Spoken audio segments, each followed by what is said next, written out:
जिंद जान जी पाकिस्तान दी तारीख बदल दियो। इस तरीके नाल निकलो 5 तरीक नूं पता लग जाए चौधरी नूं जनरल नूं झूठे फील्ड मार्शल नूं क्यों यह की हो गया कवे यह की हो गया। मोनीटर रूम च बैठा है दी होश उड़ा दियो। खुदा दी कसमें निकलो बाहर। तुहाडी आजादी जे तुहाडी जिंदगी जे समझ लवो ते अल्लाह ताला तुहाडा हामियो नासर है। कुछ नहीं हुंदा। हुण नहीं गोलियां चलदियां। औज़ बिल्लाह मिने शैतानिर रजीम बिस्मिल्लाहिर रहमानिर रहीम रब्बे ज़िदनी इल्मा। ऐ अल्लाह ताला मेरे इल्म में इजाफा फरमा और मुझे सच बोलने की तौफीक अता फरमा। अस्सलामु अलैकुम जिन जान पाकिस्तान जी। ओए जनरल जैली फील्ड मास्टर गोली दे आर्डर क्यों दिते सी? क्यों फौज दिती सी गंजे नूं? ओए गंजे तू भी तगड़ा हो जा, देख तेरा हाल की हुंदा है। जिन जान पाकिस्तान जी जो पाकिस्तान च इस वेले रैकोडिक और जेडे मदनीयात ने KPK दे उन्होंने जो वक्त पाया है दुनिया नूं और जो कर रहे ने औने पौणियां दे विच सौदे। जिन जान पाकिस्तान जी बड़े वड्डे जुल्म ने। पाकिस्तान च अगर अल्लाह ताला ने एक आसरा दिता है तो इहो ही है कि अपनी तकदीर नूं बदलन दा ते तुसीं अपनी तकदीर आप बदलनी है। रिकॉर्ड ए होण नहीं देना। माइनर मिनरल जेडे हैगे ने ना सौदे माफी चाहना तुसीं नहीं होण देने। समझ गए हो? तुसीं आ जाना बाहर मार। खबरदार बई गंडापुर का भी हिसाब ले लांगे इंशाअल्लाह। वो भी किधरे नस के नहीं जाता। वो भी फारग है क्योंकि गद्दार आदमी नहीं है। सारे ही गद्दार ने। कला इमरान खान बस ते शेर कला ही काफी। उन्हें जिस तरह किया ना आके बाप अकेला ही काफी है। तो वाकई पहले भी उन्हें एक बारी किया सी जलसे च कि मैं इन्हां वास्ते कला ही काफी। तो यकीन करो तुसी वो कला ही काफी इन्हां दी आत्मा खराब कर रहा। किड्डी फौज है, किड्डे जरनैल ने, सारे धुआं कर दिता उन्हें। जरनैल फारग हो गए, फील्ड मार्शल अपने वालों बन गए। कुछ शर्म कर। कादी फील्ड मार्शल की कीता? कश्मीर वापस ले लिया, फतह कर ली या दिल्ली दे झंडा लै आई? कुछ शर्मो हया करो। जनरल साहब ओए पहले तो यह दस गोली क्यों चलाई? जनरल साहब है गोली तुहाडे अंदर वड़ गई। गोली ने तुहानू चैन नहीं लैन देना इंशाअल्लाह। क्योंकि बेगुनाह बच्चियां नू बेगुनाह लोकां नू तुसी सिरां च गोलियां मारियां। तुहानू शर्म नहीं आई कि तुसी की करन लगे? तुसी बस आर्डर देता नशे दे विच ओहदे इश्क च आके लोफर औरत दे।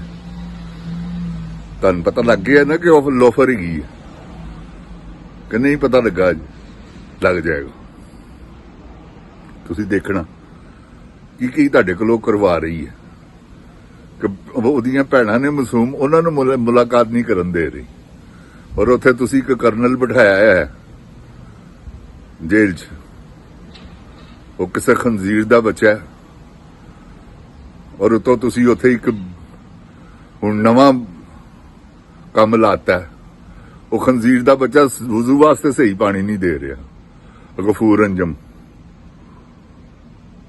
ते किसी तरह ऐसे तरह ही अके किसी ने PTI दे कारकुन ने तेरे दिमाग च गोली मारनी है। गफूर अंजम याद रखी कि इस तो वड्डा जुल्म कोई नहीं गा।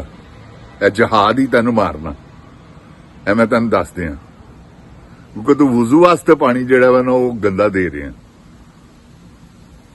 तेन शर्म नहीं आती? किसी बदकार मां का बच्चा लगना तू। लगता तेरी मां ने भी कदी नमाज नहीं पढ़ी, ना तेरे प्यो ने, ना उन्होंने तेन सिखाया कि नमाज दे की अदाब ने। बदया पुत्रा ते बाज आ, तेन दस दिता ही नहीं तो जिन्हें भी तेन मारना है ना वह हिस्टरी च ना लिखा जाना। ते एडी भी कोई गल नहीं जिन्हें तेरे दिमाग च गोली मारनी कि उस वेले फड़िया जाना ते फायदा लग जाना। नहीं, चल सो चल, इमरान खान गोलियां मारियां ने ना, VIP कैद कट रहा। इस तरह जिन्हें तेन मारना ना उन्हें भी VIP कैद कटनी है। जेडे जज ने इन्होंने भी जिन्होंने ठोकनी है ना उन्होंने VIP कैदा कटनी है इंशाअल्लाह। यह गल मेरी याद रखना पाकिस्तानियों, जिन जान जी ठोक दियो जे को काबू आंदा जे ते अल्लाह की कसम है कुछ भी नहीं होना। मैं अल्लाह की कसम खा के कह रहा की होएगा। मुकदमे चलने ने पता नहीं की होना। उन्नी देर नूं किन्नी दुनिया ने तुहाडी आशिक हो जाना। यह तुहाडी सोच च भी नहीं गा, क्योंकि मेरे वर्गा बंदा होइएगा। तुसीं करो हाँ कोई काम, ठोको। ਉਹ ਉਸਮਾਨ ਜਿਹੜਾ ਡਾਕਟਰ ਉਸਮਾਨ IG ਮਾਰੋ ਤੇ ਦਿਮਾਗ 'ਚ ਗੋਲੀ, ਦੇਖੋ ਤੁਹਾਨੂੰ ਕਿਸ ਤਰ੍ਹਾਂ ਕੀ ਹੋ ਜਾਏਗਾ। ਉਹ ਮਰਨਾ ਤੇ ਹੈ ਹੀ ਹੈ, ਇੱਕ ਦਿਨ ਸਿਸਕ ਕੇ ਜ਼ਰੂਰ ਮਰਨਾ ਜੇ। ਮਰਦਾਂ ਵਾਂਗਰ ਮਰੋ, ਪਤਾ ਲੱਗੇ ਕਿ ਹਾਂ ਯਾਰ ਕਿਸੇ ਜਵਾਨ ਮਾਂ ਨੇ, ਜਵਾਨ ਪਿਓ ਨੇ ਕੋ ਪੁੱਤਰ ਪੈਦਾ ਕੀਤਾ ਸੀ। ਕੁਝ ਨਹੀਂ ਹੋਣਾ। ਯਾਇਆ ਸਾਹਿਬ ਨੂੰ ਠੋਕੋ, ਜਰਾ ਪਤਾ ਲੱਗੇ ਇਹਨੂੰ बगारत दे पुत्र नूं के किस तरह फैसले करीदे ने। ਉਹ ਡੋਗਰ है जिहड़ा हाई कोर्ट का चीफ जस्टिस, मारो तो दिमाग च गोली, कसम अल्लाह पाक दी कुछ नहीं हुंदा। शेरे बब्बर ठोक दियो, की होएगा। मौत ते आनी है बब्बर शेर जी, भावें कुली ते रवो ते भावें चुबारे ते। मौत ने तो नहीं ना साथ तन छड़ना, वो वक्त मुकर्रर है। चुक दो कम, वैसा बब्बर शेरा वाला काम करो, कुछ ताड़ी दुनिया ने आशिक हो जाना। खुदा दी कसम, गाजी इलमदीन शहीद बन जाना तुसीं, जिन्हें गफूर अंजम नूं मारना। क्योंकि वजू करदे आ गंदा पानी दिंदा, यही पली बड़ी है। ते मौके ते गिरफ्तारी कोशिश करो कि ना होवे। इन्हां दा प्यू भी नहीं तुहानूं कुछ कह सकदा।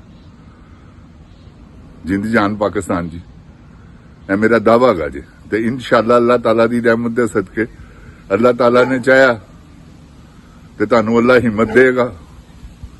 उस ही हिम्मत दे नाल ही तुसीं इन्हां दे कचूंबर कट देने। ते जिन जान पाकिस्तान जी, अल्लाह ताला तुहानूं अपनी हिफ्ज़ो ईमान च रखे। ए मैं तुहानूं हकीकत कह रहा, बड़ी वड्डी खच है मरियम।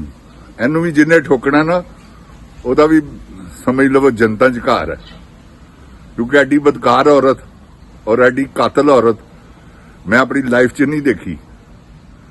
इन्होंने की कीता सी? सिर्फ एक कतल, हजरत अमीर हमजा ने शहीद किया सी, बाद वो भी मुसलमान हो गई। इस बदी पुत्र ने तो बेशुमार बंदे मरवाते हैं, तो मरवाई टुरी जा रही है। ऐसी लोफर औरत है, रात नूं बिस्तर गर्म करती है, जनरल साहब का जो उन्होंने कहती है उही कर देंदा, होर तो कोई काम नहीं गा। इन्हें 10 12 15 रखियां ही ने चौटी दियां, जिन्हां च अदाकारा भी ने, मॉडल भी ने, कॉल गर्लां, जिन्हों दिल करता वह भेजदी है, नाल उन्हां दियां वीडियो बनवांदी है, नाल अपने कोल उत्थे जाती उमरा बुला लैंदी है। उत्थे नाल टैबलेट भी इन्हां ने रखियां ही ने, इंग्लिश सैमन्स तो पता नहीं व्यागरा तो केड़ियां सब बचा है। जिन जान पाकिस्तान जी, हो रहा की है? लोफर टोला सारा बदकारां दा। याद रखना इन्हां चों कोई है मैं सऊदी अरब च बैठ के जाके रिश्वतां दीयां गल्लां करन वाले ने हजूर दे रोज़ा मुबारक ते लईया देईया उत्थे करदे ने कि तुसीं आ जाओ लोकां कोलों इतमाद दे विच कुराने पाक ते हत्थ रखवांदे ने। मैं ते इन्हां नूं बचपन तो जानना ही यार, मैं ग्वालमंडी दा रहण वाला जिन जान पाकिस्तान जी, मैं इन्हां दी नेचर नूं बड़ी चंगी तरह जानना कि की बनावां ने। अल्लाह ताला पाकिस्तान नूं अपनी इज्जत ईमान च रखे, अल्लाह ताला पाकिस्तान दी हिफाजत फरमावे। शेर आ रहे ने ते शेरां ने जिसले आना है ना, मावां ने पुत्तर नहीं संभालने। ਇਹੋ ਜਿਹੇ रश होने ने जिंद जान पाकिस्तान जी। मोहसिन नकवी बद्दा पुत्र रोक के दिखावे हाँ भला, देखो तुसी ओदा की हाल हुंदा। मोहसिन नकवी नूं भी जिन्ने ठोकना वो भी जनती गा जे, ਉਹਦੇ ਵੀ ਦਿਮਾਗ 'ਚ ਮਾਰੋ ਫੈਰ ਕੁਰਾਨ ਪਾਕ ਦੀ ਕਸਮ ਕੁਛ ਨਹੀਂ ਹੁੰਦਾ, ਕਿਉਂਕਿ ਇੱਕਦਮ ਕੋਈ ਵੀ ਨਹੀਂ ਫਾਇ ਲੱਗਦਾ। ਕੇਸ ਚੱਲਦੇ ਨੇ, ਪਤਾ ਨਹੀਂ ਗਵਾਹੀਆਂ ਆਉਂਦੀਆਂ ਨੇ, ਕੀ ਹੁੰਦਾ। ਜਿੱਥੇ ਗਵਾਹ ਠੁੱਸ ਹੋਇਆ ਉੱਥੇ ਕੇਸ ਖਤਮ, ਤੇ ਗਵਾਹ ਇੱਕ ਸੈਕਿੰਡ 'ਚ ਠੁੱਸ ਹੋ ਜਾਂਦੇ ਨੇ। ਤੁਹਾਨੂੰ ਪਤਾ ਥੱਬੀ ਬੜੀ ਵੱਡੀ ਚੀਜ਼ ਹੈ, ਤੇ ਜਿਸਲੇ ਤੁਸੀਂ ਇਹ ਕੰਮ ਕਰਨਾ ਬੇਪਨਾਹ ਲੋਕਾਂ ਨੇ ਚੰਦਾ ਦੇ ਦੇਣਾ, ਤੇ ਇਹੋ ਜਿਹਾ ਕੰਮ ਲਾਓ। अल्लाह ताला पाकिस्तान नूं अपनी इज्जत ईमान च रखे। जिउंदे वास्ते रवो पाकिस्तान जिंदाबाद, पाकिस्तान दी अवाम जिंदाबाद, जिन जान पाकिस्तान जिंदाबाद। अस्सलामु अलैकुम।